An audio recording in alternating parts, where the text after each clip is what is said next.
জুবিন গাৰ্গক লৈ যিবিলাকে ৰাজনীতি কৰিব বিচাৰে তেওঁলোকে কিন্তু ধ্বংসহে হ'ব। জ্বলন্ত পুৰা জুই আছিলে জুবিন গাৰ্গ। দুবেলা দুসাঁজ ভাত খুটি খুটি খাওঁ, পলিটিক্স নকৰিবা বন্ধু। জুবিন গাৰ্গৰ ন্যায় বিচাৰি আছো, সদায় চিঞৰি আছো। ওলাই আহিব খোজে পোহৰ জুই কৰা, কিন্তু কথা হ'ল মানে আমি ন্যায়ালয়ৰ ওপৰত সম্পূৰ্ণ আস্থা ৰাখিছো, আমি যাতে ন্যায় পাওঁ। জুবিন গাৰ্গৰ ন্যায় বিচাৰি আছো, সদায় চিঞৰি আছো। আৰু পুলিচ ৰাজনীতিৰ কথা কৈছে, অসমৰ আকাশে বতাহে এতিয়া জুবিন গাৰ্গক লৈ, আমাৰ প্ৰাণৰ শিল্পীজনক লৈ পিনে এতিয়া ৰাজনীতি কৰিবলৈ চেষ্টা কৰিছে।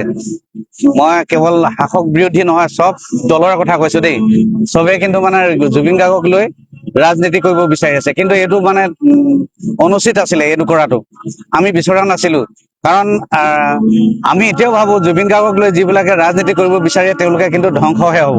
কাৰণ জ্বলন্ত পুৰা জুই আছিলে জুবিন গাৰ্গ, জ্বলন্ত এটা নক্ষত্ৰ আছিলে জুবিন গাৰ্গ, সেই কথাটো জানে। আৰু পলিটিক্স ভাল নাপায়, তেওঁ কৈছিলে বহুত দিন আছে, পলিটিক্স নকৰিবা বন্ধু, পলিটিক্স নকৰিবা বন্ধু, জাতিৰ মাটিৰ গান গুণগুণাও, পলিটিক্স নকৰিবা বন্ধু, দুবেলা দুসাঁজ ভাত খুটি খুটি খাওঁ, পলিটিক্স নকৰিবা বন্ধু। এই কথাটো তেওঁ তেতিয়াই কৈ থৈ গৈছে। গতিকে এতিয়া তেওঁৰ নামত পলিটিক্স কৰাটো আমি বিচৰা নাই।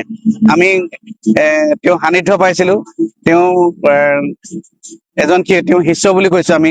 জুবিন গাৰ্গক আমি এতিয়া গুৰু হিচাপে মানিছিলো, যদিও বয়সত প্ৰায় সমানে হম, তথাপিও গুৰু হিচাপে মানিছিলো। মোৰ গোটেই গানখিনি মই যিমান বাতি ভৰাই চেখাবিৰ পৰা শেষৰ মৰিলং মৰিলংলৈকে গোটেই গানখিনি লিখিলো। তেখেতে যদি গাই নিদিলে হলে গানখিনি মই বিপিন চাওদাং হ'ব নোৱাৰো। ওলাই আহিব খোজে পোহৰ জুই কৰা, কিন্তু কথা হ'ল মানে আমি ন্যায়ালয়ৰ ওপৰত সম্পূৰ্ণ আস্থা ৰাখিছো, আমি যাতে ন্যায় পাওঁ। জুবিন গাৰ্গৰ ন্যায় বিচাৰি আছো, সদায় চিঞৰি আছো। আৰু পুলিচ ৰাজনীতিৰ কথা কৈছে, অসমৰ আকাশে বতাহে এতিয়া জুবিন গাৰ্গক লৈ, আমাৰ প্ৰাণৰ শিল্পীজনক লৈ পিনে এতিয়া ৰাজনীতি কৰিবলৈ চেষ্টা কৰিছে। মই কেৱল শাসক বিৰোধী নহয়, চব দলৰ কথা কৈছো দেই। চবে কিন্তু মানে জুবিন গাৰ্গক লৈ ৰাজনীতি কৰিব বিচাৰি আছে, কিন্তু এইটো মানে অনুচিত আছিলে এইটো কৰাটো। আমি বিচৰা নাছিলো, কাৰণ আমি এতিয়াও ভাবো জুবিন গাৰ্গক লৈ যিবিলাকে ৰাজনীতি কৰিব বিচাৰে তেওঁলোকে কিন্তু ধ্বংসহে হ'ব।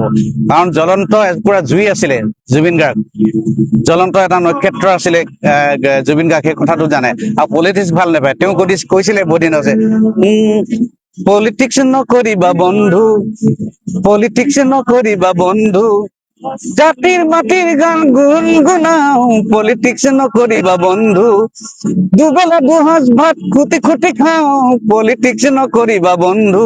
এই কথাটো তেওঁ তেতিয়াই কৈ থৈ গৈছে। গতিকে এতিয়া তেওঁৰ নামত পলিটিক্স কৰাটো আমি বিচৰা নাই। আমি তেওঁ সান্নিধ্য পাইছিলো, তেওঁ এজন তেওঁ শিষ্য বুলি কৈছো আমি। জুবিন গাৰ্গক আমি এতিয়া গুৰু হিচাপে মানিছিলো, যদিও বয়সত প্ৰায় সমানে হম, তথাপিও গুৰু হিচাপে মানিছিলো। মোৰ গোটেই গানখিনি মই যিমান বাতি ভৰাই চেখাবিৰ পৰা শেষৰ মৰিলং মৰিলংলৈকে গোটেই গানখিনি লিখিলো। তেখেতে যদি গাই নিদিলে হলে গানখিনি মই বিপিন চাওদাং হ'ব নোৱাৰো।